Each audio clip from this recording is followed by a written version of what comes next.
I've worked a lot of jobs in my life, but nothing prepared me for what happened during those 3 weeks at the Highway 83 Gas and Go. I'm Marcus Thompson, and I'm about to tell you something that still keeps me up at night. What I experienced out there in rural Nebraska, it changed everything I thought I knew about reality. Let me start from the beginning. I was 19, a college dropout drowning in student loan debt. My dreams of studying engineering at UNL had crashed and burned along with my GPA, and I found myself back in my hometown of Ogallala, Nebraska, looking for any work that would pay the bills. That's when I saw the job posting for a night shift attendant at a gas station 15 miles outside town. The Highway 83 Gas and Go was one of those lonely Sinclair stations you see scattered across the Great Plains. A single building surrounded by endless cornfields, with the nearest neighbor 3 miles away. The pay was decent for the area, probably because nobody wanted to work alone out there from 11 p.m. to 7 a.m. But I needed the money, and I figured how hard could it be? My first few nights were uneventful. Truckers would stop for coffee and fuel, the occasional lost traveler needing directions. The isolation was actually peaceful after the chaos of trying to juggle college classes I couldn't afford. I'd bring textbooks and try to study between customers, telling myself this was just temporary. Then came December 15th. I remember the date because it was the first time I saw her. It was 3:17 a.m. exactly when she walked through the door. I know the time because I'd been watching the clock, counting down the hours until my shift ended. She was elderly, maybe 70, wearing a white winter coat that seemed to glow under the fluorescent lights. Her hair was perfectly styled in one of those old-fashioned perms, and she moved with an odd, gliding grace. "Good evening, young man," she said, in a voice that was barely above a whisper. "I need a pack of Marlboro Lights and 5 lottery tickets, please." I rang up her purchase, $27.83 total. She paid with exact change, counting out the bills and coins with methodical precision. Her hands were pale, almost translucent, and when she handed me the money, her fingers felt ice cold. "Drive safe out there," I said, trying to make conversation. Roads might be slick with all this snow. She smiled, but it didn't reach her eyes. "I always reach my destination, dear." After she left, I looked outside to watch her drive away. But something was wrong. Fresh snow had been falling all evening, coating the parking lot in a pristine white blanket. But where she'd walked from the door to presumably her car, there were no footprints. None at all. I told myself I was seeing things. Working nights can mess with your head, make you paranoid and jumpy. But over the next 3 weeks, she came back. Always at exactly 3:17 a.m. Always ordering the same items. Always paying with exact change. And never leaving any trace of her presence except the money on my counter. But she wasn't alone. On December 22nd, at 3:19 a.m., just 2 minutes after the woman left, a large man in a red flannel shirt walked in. He had to duck slightly to clear the doorframe, and his boots made heavy, deliberate sounds on the tile floor. "Coffee, black, and 2 of them beef jerky sticks," he said in a gravelly voice that sounded like he'd been smoking for decades. I could hear his truck idling outside, a deep, rumbling engine that shook the windows slightly. But when I glanced at the security monitor showing the parking lot, there was no truck. No vehicle at all except my own beat-up Honda. "Your truck sounds like it's got some power," I said nervously. "She's been good to me for a lot of miles," he replied, handing me exact change. $8.47. "Some roads you travel, you never really stop driving." He left at 3:21 a.m., and once again, I heard that truck engine fading into the distance, but the cameras showed empty asphalt. The third visitor appeared on December 29th, a teenage girl, maybe 16, with blonde hair and clothes that looked like they belonged in the 1990s. High-waisted jeans, an oversized denim jacket, chunky white sneakers. She bounced in at 3:22 a.m. with the kind of energy that seemed impossible for that hour of the night. "Hi, can I get 2 Red Bulls and a bag of Doritos? I'm going to this party, and I need to stay awake." She was practically vibrating with excitement. "Party's pretty late to be starting," I said, scanning her items. "Oh, it's been going on for hours. I'm just fashionably late, you know?" She giggled, a sound that somehow seemed both joyful and hollow. "Amy always shows up when the night gets interesting." That came to $11.53, and like the others, she had exact change ready before I even told her the total. By New Year's Eve, I documented the pattern. Every night between 3:17 and 3:23 a.m., my 3 mysterious customers would appear in the same order, buy the same items, and vanish without a trace. The security system would malfunction during those 6 minutes. Cameras would show static, the timestamp would freeze, and the audio would cut out. I started researching the area's history during my downtime. What I found made my blood run cold. On March 17, 1994, at 3:17 a.m., 3 people died in a horrific car accident at the exact spot where the gas station now stood. A multi-car collision during a blizzard claimed the lives of Dolores McKinney, age 73, Ray Hutchins, a 45-year-old truck driver, and Amy Castellano, just 16 years old. According to the police report, Dolores had been driving to her grandson's house to drop off cigarettes and lottery tickets she'd bought for him.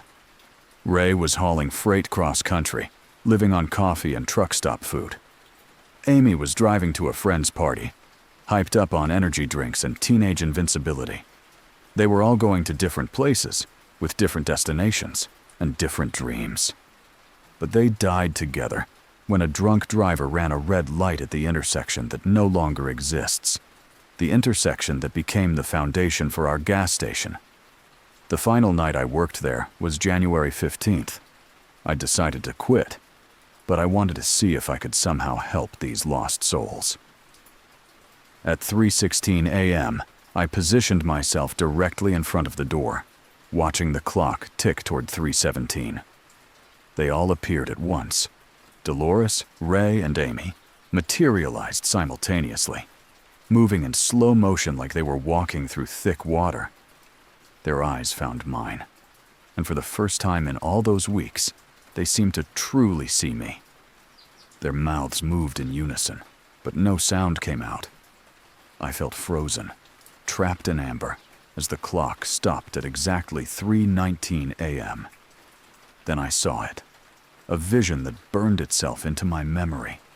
The parking lot transformed into that fatal intersection from 1994. Snow swirled through the air, headlights cut through the darkness, and I watched 3 vehicles speeding toward their inevitable collision. I could smell burning rubber, hear the screech of brakes that would never be enough, feel the impact that would tear 3 lives away in an instant. But this time, I was there. This time, I was part of it. Blood appeared on my hands, their blood, and I understood. They weren't just trapped in that moment of death. They were trying to change it, night after night, purchasing the items they'd never gotten to deliver, never gotten to consume, never gotten to enjoy. The vision shattered at 3:24 a.m. I found myself alone in the station, but there on the counter was $47.83 in exact change, the combined total of all their purchases. Money that felt ice cold to the touch and smelled faintly of motor oil and cigarette smoke. I walked out that night and never came back. When I called to quit, my manager just sighed and said he'd find someone else. Later, I learned that every night shift attendant since the station opened in 1987 had reported identical encounters. Most quit within a month.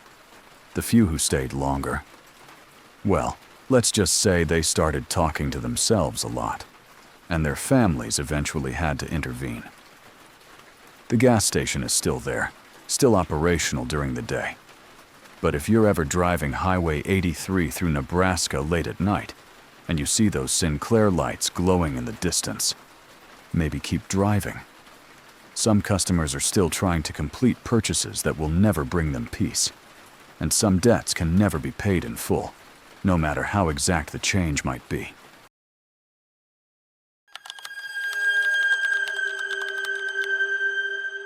I inherited my father's gas station when I was 47 years old, and I thought I knew everything about running a business in the middle of nowhere.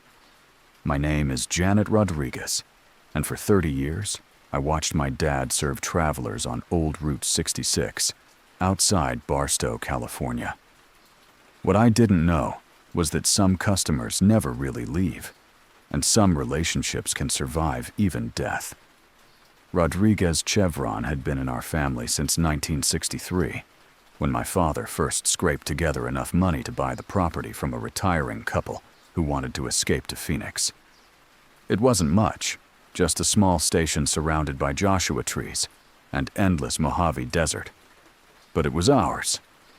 After Dad passed from a heart attack in 2018, I found myself the sole owner of a struggling business that barely paid its bills. The first few months were brutal. Gas prices were volatile, foot traffic was down, and I was learning just how much my father had shouldered alone. Between managing inventory, handling repairs, and trying to market the station to the few travelers who still used Route 66, I felt like I was drowning. That's when Harold became a bright spot in my otherwise chaotic weeks. He first appeared on a Tuesday in late September, at exactly 2:47 p.m. I remember thinking how immaculately dressed he was for the desert heat. A crisp gray suit that looked like it had been tailored in the 1970s, complete with a narrow tie and polished leather shoes. His hair was perfectly styled with what looked like Brill cream, and he carried himself with the kind of old-school courtesy you rarely see anymore. "Good afternoon, miss," he said, tipping an imaginary hat. "Might I trouble you for a Dr. Pepper, a package of Hostess cupcakes, and $23.50 of your finest regular gasoline?" His car matched his style, a pristine 1973 Oldsmobile Delta 88 in midnight blue, so perfectly maintained it looked like it had just rolled off the showroom floor. As he filled his tank, I watched through the window, struck by how methodical he was. Every movement seemed deliberate, practiced, like a ritual performed countless times. "Beautiful afternoon, isn't it?" he said when he came in to pay. "Though I do miss when gas was 39 cents a gallon. Seemed more reasonable then." I laughed. "That was a bit before my time. These days I'm just grateful when people stop at all." "Oh, a fine establishment like this will always have customers," Harold replied, placing exact change on the counter. "Your father built something special here." That comment caught me off guard. I hadn't mentioned my father, and there were no obvious signs in the station indicating recent ownership change. "Did you know my dad?" I asked.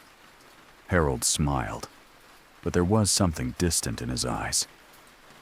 "I've been coming here for years, dear. I remember when he first opened. He was so proud of this place."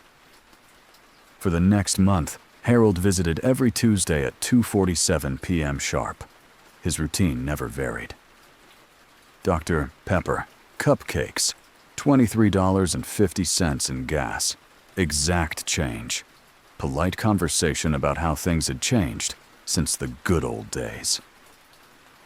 I started looking forward to his visits. In the isolation of running the station alone, Harold's consistent friendliness was comforting. But gradually, his visits became more frequent. By November, he was stopping by twice a week, then every other day, then daily, and his conversations grew increasingly personal. "How's your daughter doing at Roosevelt High?" he asked one afternoon, though I'd never mentioned having a teenage daughter or which school she attended. "Your ex-husband still giving you trouble with those support payments?" he inquired another day. Well, I tried to hide my shock that he somehow knew about my recent divorce. "Money's tight, isn't it? Your father never worried about finances the way you do." The knowledge was unsettling, but Harold's tone remained grandfatherly and concerned. I told myself that small desert communities were like that. Everyone knew everyone's business. Maybe he'd heard gossip at other stops along his route. Then I decided to check the security footage. Harold appeared clearly on camera, every detail of his vintage appearance perfectly captured. But his car never showed up in the parking lot footage. The camera angle that should have captured the Oldsmobile showed only empty desert and highway. It was as if Harold walked to my station out of thin air and vanished the same way. I ran his license plate through a DMV contact I had from my previous job. Harold Pemberton, registered owner of a 1973 Oldsmobile Delta 88, had died in a car accident on Route 66 in 1993. The accident had happened less than 2 miles from my station. That night, I barely slept. When Harold appeared the next afternoon, I watched him more carefully. His clothes never wrinkled despite the desert heat. He cast no shadow. And when he handed me money, his skin felt cold as winter air. "You seem troubled, Janet," he said, using my name, though I'd never told it to him. "Is there something on your mind?" "I've been thinking about the history of this place," I said carefully. "All the people who've traveled this road over the years." "Ah, yes. So many stories along Route 66, Harold nodded. "Some journeys end differently than planned." "What happened to your journey, Harold?" For the first time, his smile faltered. "I was traveling to see someone, a young lady I'd become quite fond of. I'd been visiting her workplace for months, bringing her small gifts, trying to convince her we belonged together. But she didn't appreciate my attention. Called it obsessive, said I was scaring her. The temperature in the station seemed to drop 10 degrees. I was driving to her apartment that night to make her understand how much I cared. The rain was so heavy, the visibility so poor. I never saw the other car until it was too late." Harold's eyes grew distant, lost in memory. "But death doesn't end love, Janet. It doesn't end devotion. I found this place, your father's place, and I realized I could continue my journey here. Your father was so kind to me, so welcoming. And now you're here, and you need someone to watch over you just like I watched over that young lady." My blood turned to ice. "Harold, I think maybe you should—" "I've been so patient," he interrupted, his voice taking on a sharper edge. "Visiting regularly, making conversation, learning about your life. But you're not appreciating my attention any more than she did. You're researching me, questioning me, trying to push me away." He leaned across the counter, and I could smell something musty and wrong about him, like flowers left too long in stagnant water. "I belonged to your father, and now I belong to you. This station is my territory, my home. You can't make me leave by ignoring me or trying to avoid me. I won't let you fail the way she did." Over the following weeks, Harold's visits became increasingly aggressive. He began arriving before I opened, standing outside the station, tapping on the windows with fingers that made sounds like bare bones on glass. He'd appear multiple times per day, growing agitated if other customers were present, demanding my undivided attention. Other customers started complaining about sudden cold spots when Harold was around. A few mentioned feeling watched or hearing whispered conversations in empty corners. Business began to decline as people unconsciously avoided the station during Harold's visits. The breaking point came on a Wednesday in December. I'd attempted to cleanse the station with sage, following advice I'd found online about removing unwanted spirits. Harold appeared that evening in a rage unlike anything I'd seen. "How dare you try to banish me?" he screamed, his voice echoing from every surface despite his mouth barely moving. "I protected this place. I watched over your father. I've given you months of my devoted attention." The lights flickered and died. The cash register drawer shot open and slammed shut repeatedly. Every piece of equipment in the station began malfunctioning at once. The soda machines dispensing without coins, the lottery terminal printing endless streams of tickets, the air compressor outside turning on and off like a mechanical heartbeat. You're going to learn what happens to ungrateful women who reject my care. Harold moved toward me, and for the first time, he seemed fully solid, fully present. I could see the decay beneath his perfect appearance. Skin like old paper, teeth yellowed and loose, eyes that reflected no light. I grabbed my phone and called 911, but Harold's laughter filled the station like poison gas. They won't see me, dear. No one sees me unless I want them to. Just like that night in 1993, when I waited outside her apartment, and she couldn't see me watching from the shadows. He revealed the truth then.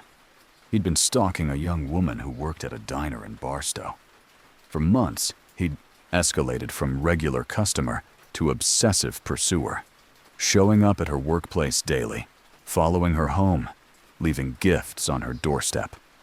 When she threatened to call police, he'd driven to her apartment in a rage during a thunderstorm, planning to make her understand. His death in the subsequent accident hadn't ended his obsession. It had only redirected it. When the police finally arrived, they found me locked inside the station, doors and shutters jammed shut from the outside. Harold was gone, but on the counter sat his usual purchase: Dr. Pepper, cupcakes, and a handwritten receipt for $23.50 in gas. The receipt was dated March 17th, 1993, the day he died. I sold the station within a month to a chain company that turned it into an automated kiosk. But I warned the installation crew about Tuesday afternoons at 2:47 p.m. They laughed, but I noticed they scheduled their work for other days. Sometimes I drive by the old place, especially on Tuesdays. The automated pumps serve their customers efficiently, credit cards and contactless payments, processing without human interaction. But if you look closely at 2:47 p.m., you might see a figure in an old gray suit standing beside pump number 3, waiting patiently for personal service that will never come again. Harold taught me that some customers will never be satisfied, no matter how much attention you give them. And sometimes, the best way to end a relationship is to make sure there's no relationship left to continue.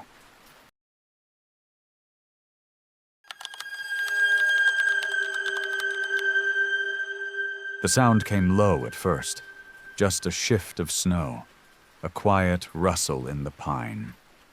Tanner was already on his feet before the second snap echoed through the trees. He moved to the doorway, rifle ready, eyes sharp as a wolf's. Elora stayed in the corner, arms around Samuel, knife clutched in her lap. She didn't ask what was coming. She already knew. A man's shadow darted between the trees. Then another. Tanner held steady, heart pounding like a drum, watching the narrow trail where the snare line ran. A low whistle pierced the air, signal between men, and then came the scream. The first man had tripped the snare, and the pine branch Tanner had bent backward snapped skyward, yanking the man into the air by his ankle. He swung like a gutted deer, howling. A second man rushed forward, only to trigger the tin alarm rigged along the brush. The sound of rattling metal echoed down the slope, and Tanner fired. The shot struck snow, sending the intruder scrambling for cover. 2, maybe 3, Tanner muttered. Not Rickon. He'd come last. He turned to Elora. You stay here. If they break through, go out the back and run east until you find the burned pine. There's a ravine beyond it. Hide there. She nodded, not arguing. Her face was pale, but her grip was sure. Tanner stepped into the snow, boots crunching slow and deliberate. Show yourselves, he growled, or I'll start aiming higher. A voice called out from behind a boulder. Ain't personal, mountain man. We just want the girl. No one has to die. You're already dying, Tanner replied. You just don't know where it'll hit. Silence. Then a pistol barked from behind a tree. The shot missed, but the message was clear. Tanner returned fire, the report echoing through the cliffs. The trapped man was still screaming when another tried to cut him down. Bad move. The second snare snapped shut around his leg, yanking him sideways into a frozen bush. He howled in pain. "You think she's worth it?" Tanner shouted. "You think that silver's gonna warm your grave?"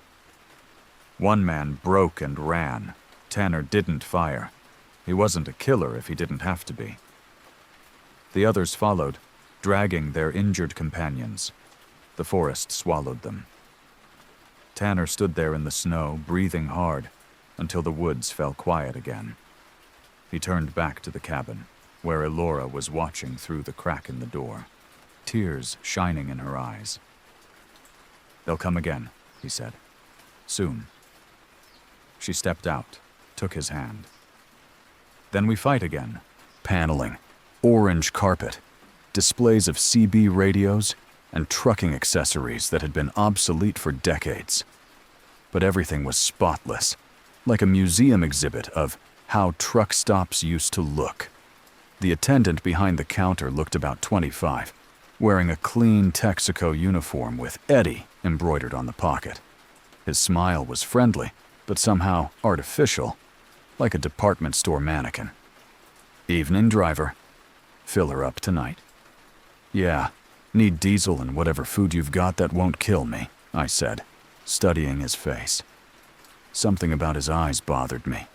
They were too bright, too focused, like he was concentrating very hard on appearing normal.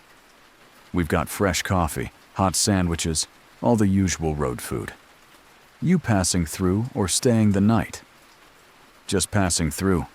Got a deadline to make in Atlanta." Eddie's smile faltered for just a fraction of a second. "Atlanta's a long way from here. Maybe you should consider resting up, making sure you're alert for the drive." While I was fueling up, I noticed the other customers. A family with 2 young children was loading snacks into their station wagon, a wood-paneled Ford that looked like it belonged in the 1990s. An elderly couple was slowly walking toward a Cadillac that had to be from the late 1970s. A businessman in a suit was pacing near a sedan, talking animatedly into a cell phone that looked ancient by today's standards. All of them moved with the same slightly unnatural quality I'd noticed in Eddie, like actors who hadn't quite learned their roles. I finished fueling and went inside to pay. The total came to $127.50, which seemed low for filling my tanks. When I handed Eddie my credit card, he looked at it like he'd never seen one before. "We only take cash here, friend. There's an ATM in the corner if you need it." The ATM was one of those old models from the early 1990s, and it dispensed my money with mechanical clicks and whirs that modern machines don't make. As I waited for the bills to emerge, I glanced at the clock above the counter. 11:47 p.m. I paid Eddie in cash and grabbed a cup of coffee and a wrapped sandwich. When I looked at the clock again as I headed for the door, it still read 11:47 p.m. "Clock's broken," I mentioned to Eddie. "Time moves differently here," he replied with that mannequin smile. "Don't worry about it. You'll get where you're going." Outside, I climbed back into my cab and started the engine. But when I pulled onto the highway on-ramp, something was wrong. Instead of merging onto I-40 eastbound toward Oklahoma, the road curved around and deposited me right back at the truck stop parking lot. I thought I'd gotten confused in the dark and taken the wrong ramp. So I tried again, more carefully this time. Same result, a gentle curve that led directly back to where I'd started. The third time, I paid close attention to the road signs. They clearly indicated I-40 East and Oklahoma City 280 miles. But no matter how far I drove, no matter which direction I turned, every road led back to the Texaco station. By this point, panic was setting in. I parked my truck and went back inside, where Eddie was still standing behind the counter like he'd never moved. "Having trouble finding the highway?" he asked before I could say anything. "What the hell is going on here? I keep ending up back in your parking lot." Eddie's smile became more genuine, but also more unsettling. Happens sometimes. Roads can be tricky at night. Maybe you should talk to some of the other folks who've had similar experiences. That's when I really looked at the other customers and realized they were the same people I'd seen earlier. The family, the elderly couple, the businessman. They'd been there when I first arrived, and they were still there now, moving through the same motions like actors in a play that never ended. I approached the businessman, who was still talking into his obsolete cell phone. "Excuse me, how long have you been here?" He looked up with eyes that held too much knowledge and not enough hope. Time's hard to measure in a place like this. I arrived last month, but that might have been last year, or yesterday. The calendar on my phone still shows 2019, but sometimes it flickers to other dates. 2019. It's 2024, man. Is it? Are you sure? Eddie told me it was 2003 when I first got here, but the family over there says it's 1995. I found the family loading groceries into their station wagon for what must have been the 100th time. The father looked up when I approached, his face carrying the weight of terrible understanding. "First night?" he asked. "What do you mean?" "Here at the station. First time you can't leave?" "This has happened to you too?" "We stopped here Christmas Eve, 1995. Kids were getting restless on the drive to Grandma's house. Just wanted to stretch our legs, use the restroom, buy some snacks." He gestured to his children, who appeared to be about 8 and 10 years old. "They haven't aged a day. Neither have we.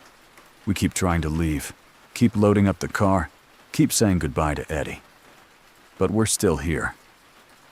The elderly woman from the Cadillac overheard and shuffled over. 1978 for us. Harold and I were driving to see our son in Phoenix. Engine started overheating, and we saw this place. Her voice trailed off. Our son would be retirement age now, if we ever made it to his house.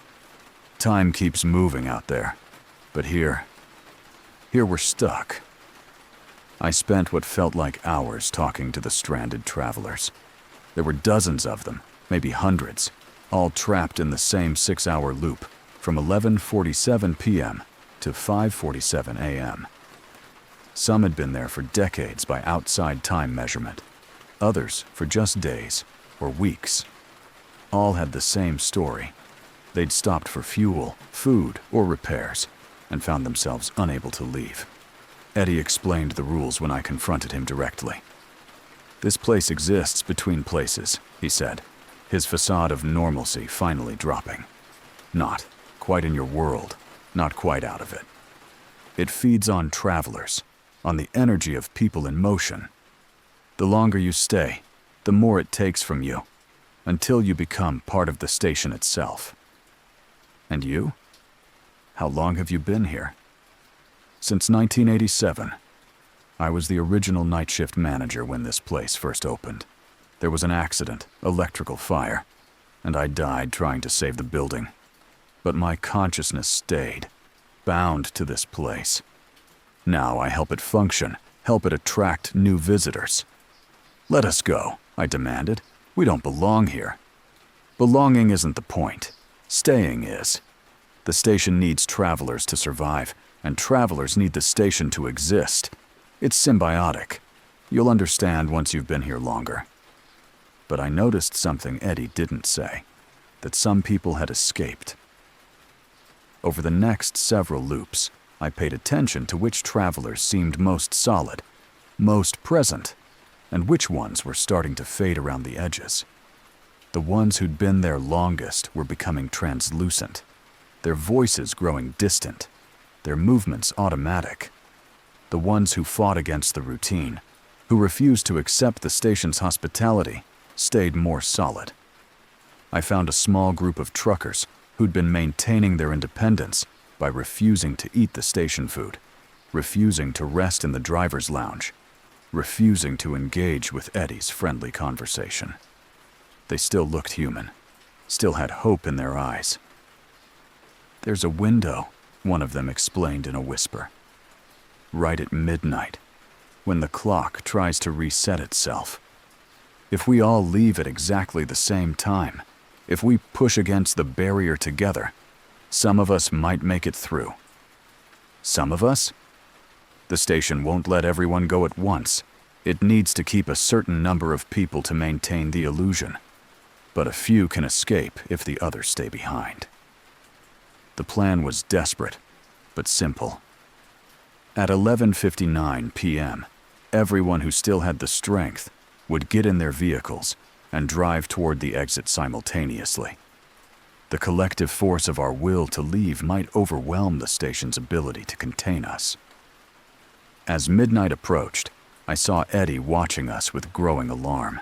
His friendly mask had completely fallen away, revealing something ancient and hungry underneath.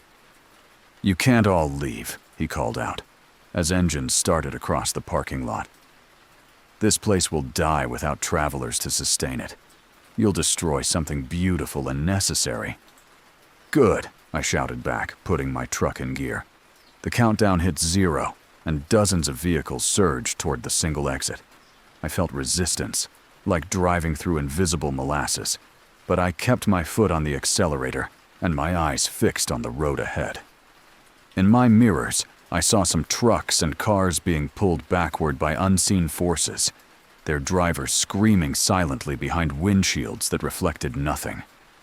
But I broke through.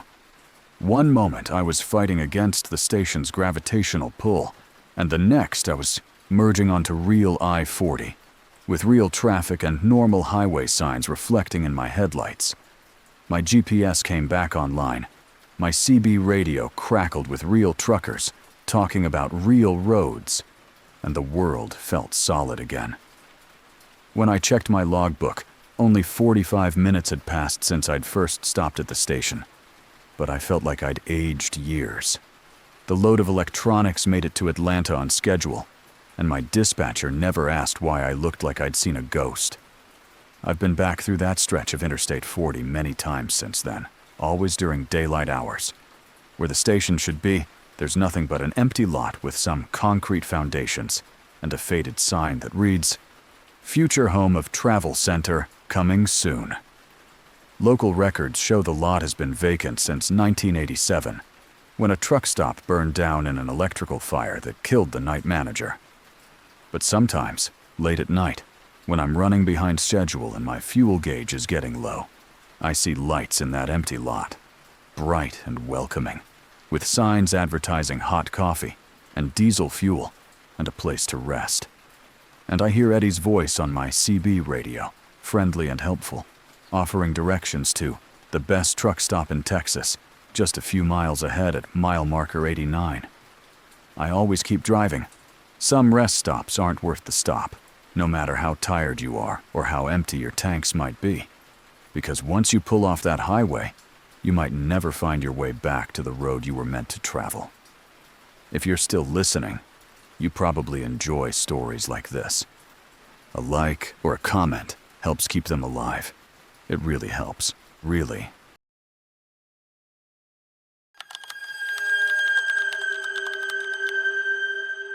My name is Kaylee Martinez, and I used to keep a journal when I was 17. These are excerpts from that journal, entries I wrote during my senior year of high school, while working part-time at a Shell station in rural Oregon. I'm sharing them now, because what happened to me at that gas station needs to be told, even though no one believed me at the time. Maybe someone out there will recognize the signs before it's too late. Started my new job today, at the Shell station on Highway 99, just outside Cottage Grove. I need the money for college applications and SAT prep courses. Plus, Grandma Rosa's medications are getting expensive. She raised me after Mom and Dad died in that car accident when I was 12, and I'm not going to let her struggle financially just because I want to go to University of Oregon. The job seems easy enough, mostly manning the register, restocking snacks, and helping customers who can't figure out the pay-at-pump systems. My manager, Tom, is this gruff guy in his 50s who's worked at gas stations his whole life. He showed me around the place, explained the basics. But when we got to pump number 7, he just said, "That one's been out of order for 15 years. Don't touch it. Don't try to fix it. And if customers ask about it, tell them to use a different pump." Pump 7 sits at the far end of our row of 8 pumps, wrapped in yellow out-of-order tape that's faded and weather-beaten. The screen is black, completely dead. But I noticed something weird. The electrical meter on the side is still running. The little digital numbers keep cycling, like it's still drawing power even though it supposedly doesn't work. I asked Tom about it, but he just gave me this look and said, "Some things are better left alone, kiddo. That pump stays broken for a reason." Weird thing happened today. This elderly man came in around 3 p.m. and asked if he could use pump 7. I told him it was out of order, just like Tom instructed, but the man got really agitated. "I need to use that specific pump," he insisted, his hands shaking. "I saw something in the screen. I need to see it again." "Sir, the screen is completely black. It's been broken for years." No, you don't understand. It showed me what's going to happen." "I need to look again. I need to be sure." I tried to calm him down, but he kept staring at pump 7 through the window, his face getting paler by the minute. Finally, he just left without buying anything, muttering something about 3 days. It said 3 days. I mentioned it to Tom when he came in for the evening shift, but he just shook his head and said, "They always ask about pump 7. Just keep telling them it's broken." Found out what happened to that elderly man from last week. His name was Robert Chen, and he died 3 days after his visit to our station. Car accident on Highway 99, just 2 miles north of here. According to the news report, he was driving erratically, like he was trying to avoid something that wasn't there. Hit a tree at 60 miles per hour, 3 days, just like he said. I can't stop thinking about how terrified he looked when I wouldn't let him near pump 7. What if he really did see something in that black screen?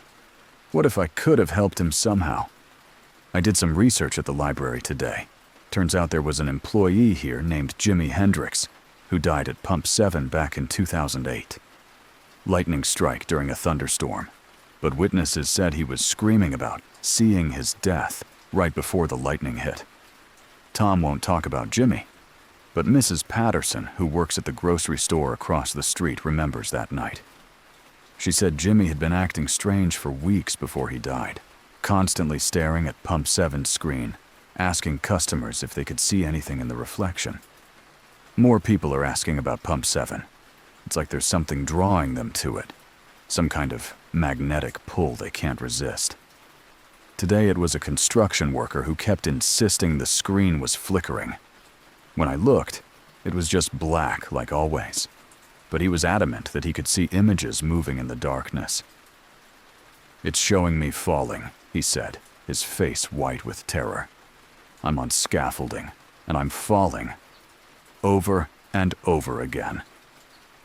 I managed to convince him to leave, but I saw him sitting in his truck in our parking lot for almost an hour afterward, just staring at pump 7. I'm starting to understand why Tom doesn't want anyone messing with it, but I'm also getting curious. What if there really is something supernatural about that pump? What if it's trying to warn people about their deaths? I couldn't take it anymore. Last night, after Tom left, and I was alone closing up, I walked over to pump 7. The out-of-order tape was rustling in the wind, like it was trying to tell me something. I stood in front of the pump and looked at the black screen. At first, nothing. Just my reflection staring back, distorted by the old glass. But then, something changed. The reflection wasn't quite right. My face looked older, more desperate, and behind me, instead of the gas station, I could see water. Dark, rushing water filling a car interior. Then the vision hit me like a physical blow. I was trapped inside my Honda Civic, water pouring in through the windows. The car was being swept downstream by a flash flood. and I was struggling frantically with the seatbelt, trying to get it unbuckled as the water level rose to my chest, then my neck, then over my head. I could taste the muddy water, feel my lungs burning as I tried not to breathe it in. I could hear my own panicked heartbeat in my ears, feel the desperation as the car filled completely with water and settled on the bottom of what looked like a creek or small river. The vision ended as suddenly as it had begun, leaving me gasping on the asphalt in front of Pump 7. The screen was black again, showing only my terrified reflection. But now I know. Now I understand what Mr. Chen saw, what Jimi Hendrix saw, what all of them have seen. Pump 7 shows you how you're going to die. I haven't been able to sleep since seeing that vision. Every time it rains, I'm terrified to drive anywhere. I've been checking weather reports obsessively, taking different routes to work and school, avoiding any roads that cross creeks or streams. But the more I try to avoid water, the more I seem to encounter it. A pipe burst in the school bathroom yesterday, flooding the hallway. The washing machine at Grandma's house overflowed. Even the small decorative fountain in the town square seems to gurgle more loudly when I walk by. The construction worker came back today. He looked terrible, hollow-eyed, jumpy, constantly looking up at the sky like he was expecting something to fall on him. He didn't ask about Pump 7 this time, just bought a coffee and left quickly. I found out later that he'd quit his job, told his boss he couldn't work on scaffolding anymore, couldn't handle heights. But fate doesn't care about precautions. 2 days later, he slipped on some wet stairs at his apartment complex and fell 3 stories. Died on impact. The vision was right. They're always right. More people are having the visions, and word is spreading. A young mother saw herself and her children in a car accident. An old farmer saw himself trapped under his tractor. A teenage boy saw himself drowning in the lake. They all become obsessed with avoiding their fates, making dramatic changes to their lives. But somehow, their efforts to escape death only seem to make it more inevitable. The mother who stopped driving had her car hit by a drunk driver while she was walking to the store. The farmer who sold his tractor was killed when his neighbor's tractor rolled down a hill. The teenage boy who avoided the lake drowned in his own bathtub after slipping and hitting his head. I found Jimi Hendrix's journal hidden in Tom's office today. Tom had kept it all these years, probably as some kind of evidence or warning. Jimi wrote about seeing his own electrocution, about his desperate attempts to avoid electrical hazards, about installing better grounding systems and avoiding storms. But his final entry was chilling. I realize now that the visions aren't warnings. They're prophecies. The pump doesn't show you death so you can avoid it. It shows you death because seeing it makes it unavoidable. The act of witnessing your fate is what locks it in place.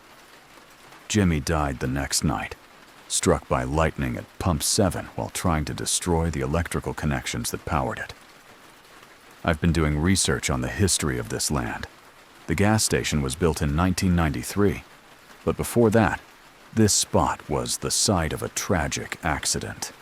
In 1955, a family of 5 died when their car was swept away by a flash flood. The creek that used to run through here was diverted underground when they developed the area, but the water is still flowing beneath us. I think that's why Pump 7 is cursed. It sits directly over where that family drowned, and somehow their death has contaminated the spot with visions of mortality. The worst part is, I can feel the vision trying to come true. I've become hyper-aware of every drop of rain, every puddle, every body of water I encounter. But I think that hyper-awareness is actually increasing my chances of having a water-related accident. I'm so focused on avoiding drowning that I'm not paying attention to other hazards. Yesterday, I almost stepped off a curb into traffic because I was staring at a storm drain. The day before, I nearly fell down the stairs at school because I was distracted by a drinking fountain. The curse feeds on fear and obsession. The more you try to avoid your fate, the more likely you are to stumble into it. Tom finally told me the truth about Pump 7. He was working here when Jimmy died, saw the whole thing happen. According to Tom, Jimmy had become convinced that he could break the curse by destroying the pump during a lightning storm, using the electrical surge to somehow reset whatever supernatural forces were at work. Jimmy thought he was being clever, Tom said. Figured if he could overload the system during a storm, it would burn out whatever was causing the visions. But the pump wanted him to try that. It had shown him his death by electrocution, because it knew that seeing it would make him attempt exactly what would kill him. Tom has been keeping Pump 7 out of order for 15 years, trying to prevent more people from seeing their deaths. But the pump is getting stronger. Even with the power supposedly disconnected, it's still drawing electricity from somewhere, still showing visions to anyone who looks too closely. It's hungry, Tom said. Feeds on the fear and desperation of people who've seen their deaths. Every vision makes it stronger, and every death it predicts gives it more power. I asked him why he doesn't just have the pump removed entirely, but he shook his head. We tried that once, right after Jimmy died. The removal crew got 3 feet down and hit a spring. Water started bubbling up from underground. The flooding was so bad we had to evacuate the whole area. When the water finally receded, Pump 7 was back, looking exactly the same as before. The visions are getting stronger. I don't even need to look directly at Pump 7's screen anymore. I can see flashes of that drowning scene reflected in car windows, puddles, even my coffee cup. The curse is expanding, reaching out beyond the pump itself. I've made a decision. I'm going to try something different than what Jimmy attempted. Instead of fighting the vision, instead of trying to avoid it or destroy it, I'm going to accept it. Maybe the only way to break a prophecy is to face it willingly, without fear. If I'm going to drown, then I'll choose when and where. I'll take control of my own death instead of letting fate manipulate me into it. Tonight is the night. There's a winter storm moving in, and the creek that runs under our property is already swollen with runoff. I'm going to drive to the spot where the 1955 family died, and I'm going to wait for the flood. But I'm not going to fight it. I'm not going to panic or struggle or try to escape. I'm going to accept what the pump showed me, face it calmly, and maybe in doing so, I'll break the curse for everyone else. If this doesn't work, if I just end up as another victim of Pump 7's prophecies, then at least Tom will know to have the pump properly destroyed. Not with electricity or machinery, but with acceptance and peaceful surrender. The pump feeds on fear and struggle. Maybe starving it of those emotions will finally put it to rest. I'm leaving this journal for whoever finds it. Don't try to fight the visions if you see them. Don't try to avoid your fate or change it through desperate measures. That only makes the curse stronger. Instead, find peace with what you've seen. Accept it as one possible future among many, and refuse to let it control your choices through fear. I hope I'm right. I hope this works. But if you're reading this, and Pump 7 is still showing people their deaths, then you know I failed. In that case, maybe the only real solution is to avoid the pump entirely. Stay away from it. Don't look at its screen, and don't let curiosity or desperation drive you to seek out visions of your own mortality. Some knowledge isn't worth having, no matter how much it might seem to help. Kaylee's body was found the next morning, trapped in her car in a flash flood exactly as she had envisioned. But something unexpected happened. The floodwaters that swept her away also flooded the gas station, causing extensive damage to Pump 7's electrical systems. When the station reopened 3 months later, Pump 7 was finally, truly out of order. The screen remained black. The electrical meter stopped running, and no one reported any more visions or supernatural experiences. Tom kept Kaylee's journal and eventually shared it with me before he retired. He believes that Kaylee's willing acceptance of her fate somehow broke the curse, that her refusal to fight or flee starved the supernatural force of the fear and desperation it needed to survive. The gas station still operates today, but Pump 7 has been permanently sealed and converted into a memorial plaque honoring those who faced the unknown with courage.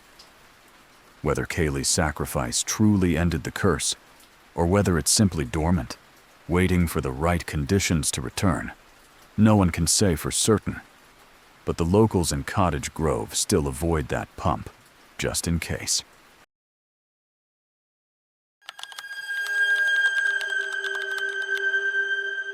This is Officer Sarah Chen, badge number 4471, Montana State Police.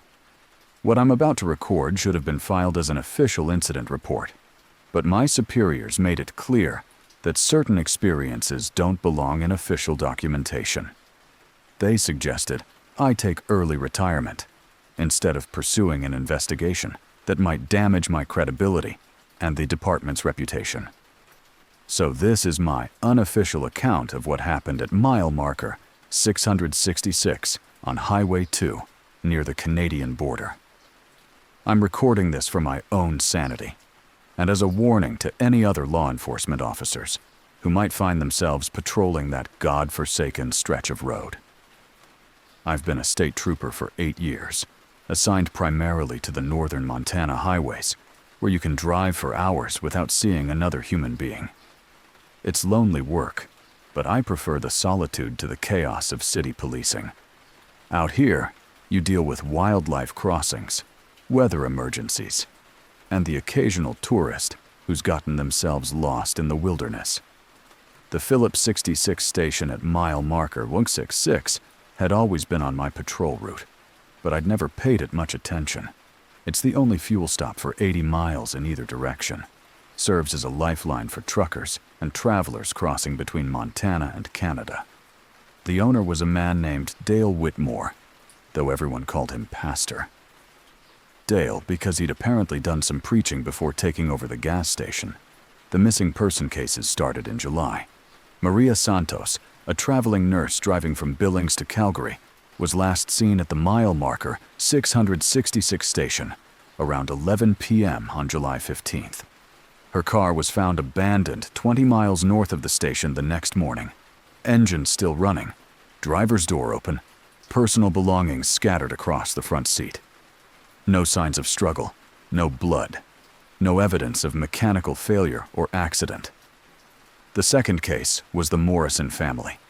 Husband, wife, and 2 teenage children on an RV trip to Banff National Park.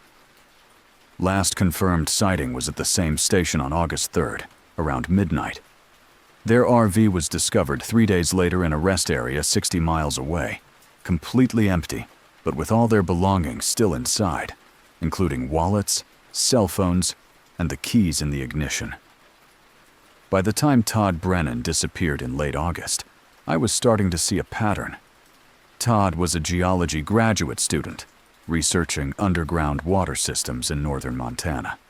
His field notes, found in his abandoned truck, contained several references to occult significance of location and ley line convergence at mile marker 666. 3 missing persons cases in 2 months, all last seen at the same location, all vanishing without a trace. My supervisor dismissed it as coincidence, pointing out that the station was the only stop for miles and that people go missing in wilderness areas all the time. But something about the pattern bothered me enough to start conducting unofficial surveillance. For 2 weeks in September, I made excuses to patrol Highway 2 during overnight shifts, parking in concealed positions where I could observe the station. During daylight hours, everything appeared normal. Regular customers stopping for fuel and snacks. Pastor Dale maintaining his friendly demeanor. Nothing suspicious about the operations. But after 10 p.m., things changed. Certain customers would arrive and park behind the station instead of at the pumps. License plates from various states, Montana, Idaho, North Dakota, even a few from Canada. These weren't random travelers. They seemed to know exactly where they were going and what they were there for. I ran several of the plates through our system. The registered owners were all from rural addresses, no obvious criminal records. But when I tried to follow up with phone calls, many of the numbers were disconnected or answered by people who claimed they'd never heard of the vehicle owners.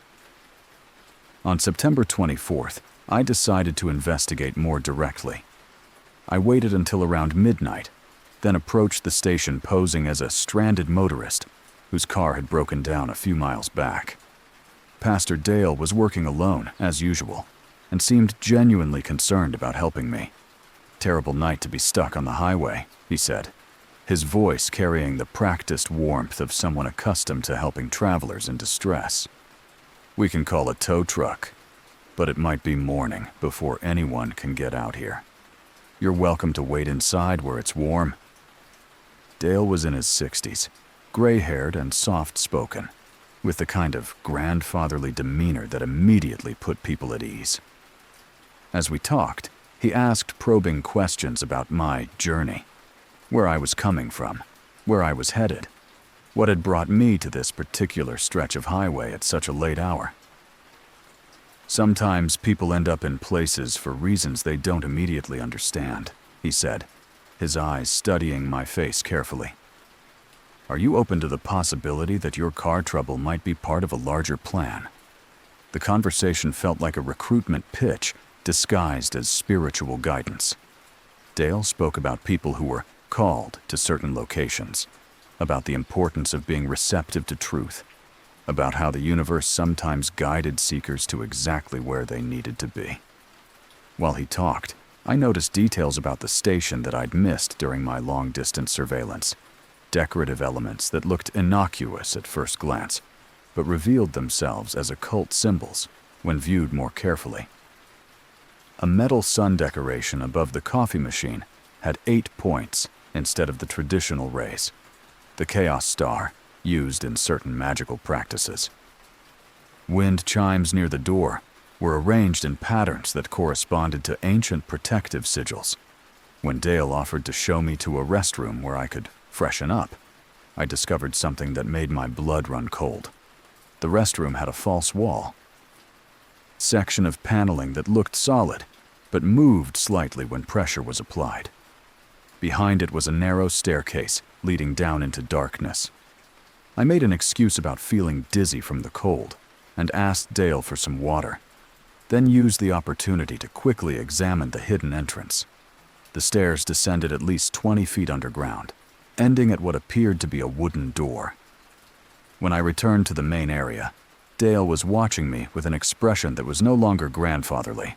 His eyes held a calculating intelligence that made me realize he'd known I was a cop from the moment I walked in.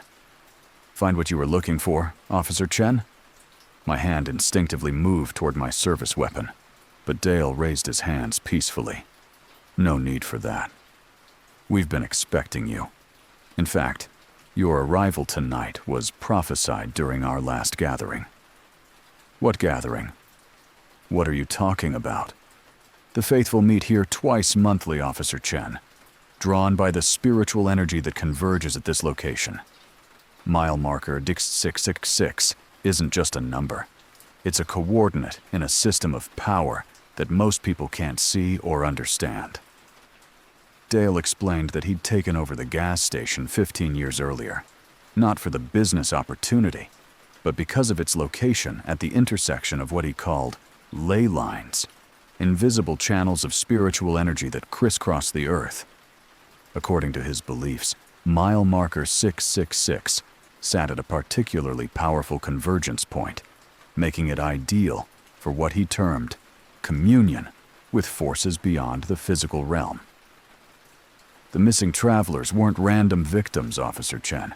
They were called here by the same forces that brought you tonight. Their disappearances were part of a larger plan, a series of offerings required to maintain our connection to the other side. As Dale spoke, I heard vehicles approaching outside. Through the window, I saw at least 6 cars and trucks pulling into the lot, their occupants emerging and walking deliberately toward the station. They were dressed in ordinary clothes, jeans, flannel shirts, the kind of casual attire you'd expect from rural residents. But they moved with synchronized purpose, like members of a well-rehearsed organization. "The faithful," Dale said, noting my alarm. "Tonight is a communion night, and your presence completes the circle we've been building for months."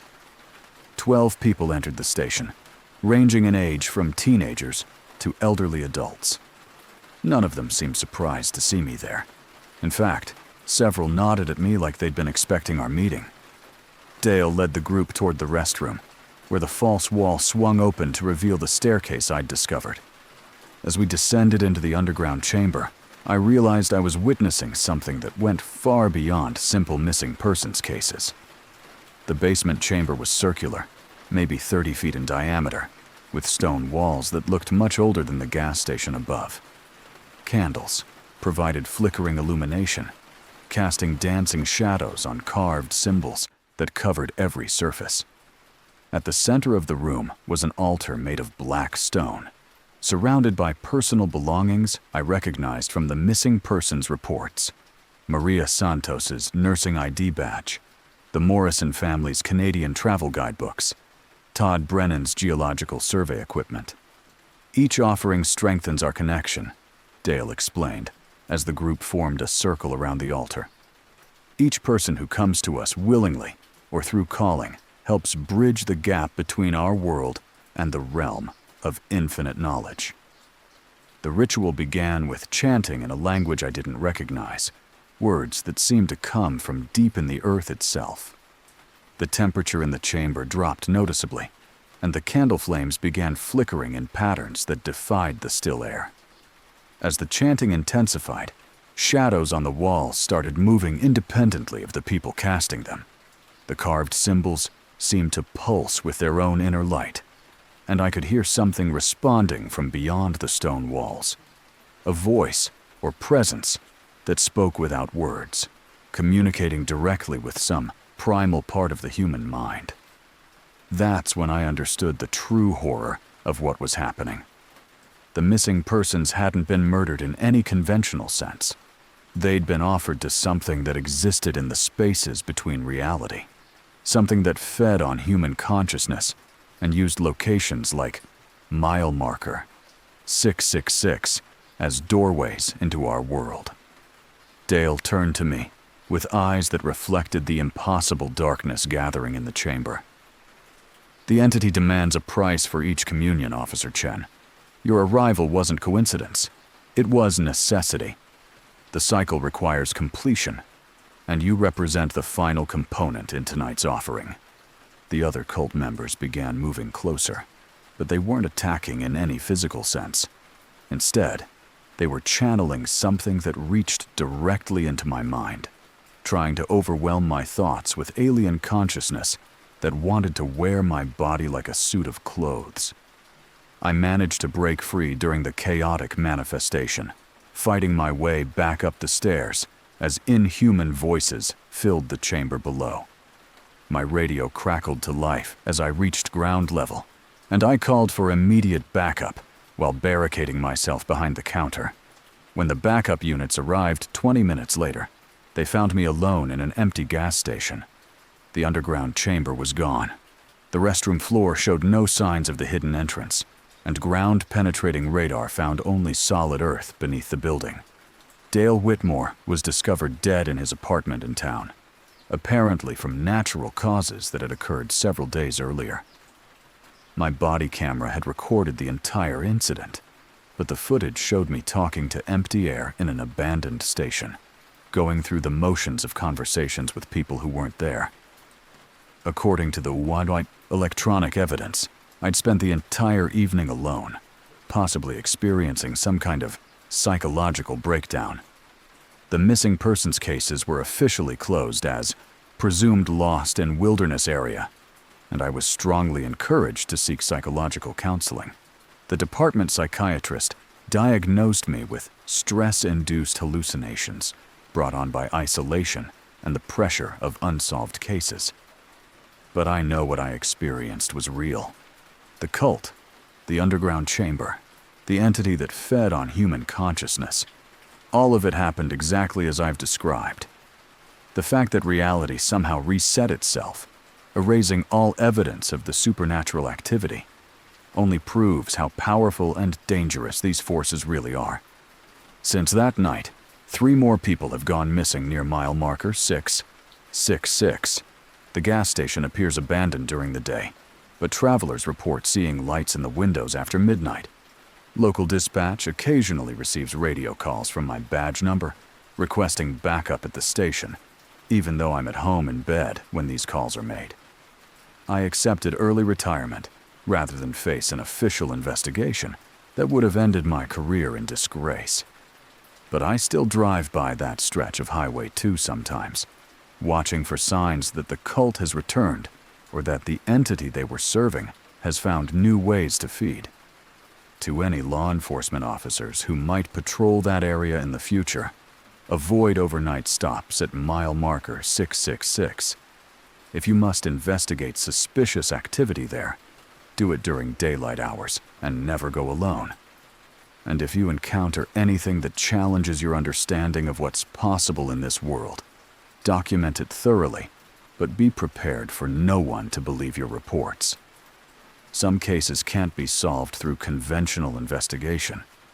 Some crimes exist outside our legal system entirely, and some places are doorways to experiences that human minds aren't equipped to process or survive. Mile marker 666 is one of those places. The number isn't just a coincidence, it's a warning that should be taken very seriously indeed. Final notes. Found with the recording. Robert Bobby Jameson was found the next morning, sitting peacefully in his office chair, having passed away from apparent heart failure sometime during the night. The demolition crew discovered this recording on his phone, along with a handwritten note that read, "Memorial plaque to honor all travelers who found help or rest here. 1952 to 2024. Despite the building being completely destroyed during demolition, workers reported that the concrete foundation cracked in a perfect spiral pattern, and a natural spring bubbled up from underneath, something geological surveys had never detected. The highway department incorporated the spring into their rest stop design, and travelers frequently comment on the unusually peaceful atmosphere of the location. The memorial plaque Bobby requested was installed and remains undamaged, despite being in the construction zone during the entire building process. Visitors often leave small offerings, flowers, coins, truckers' good luck charms, though no one can explain why they feel compelled to do so.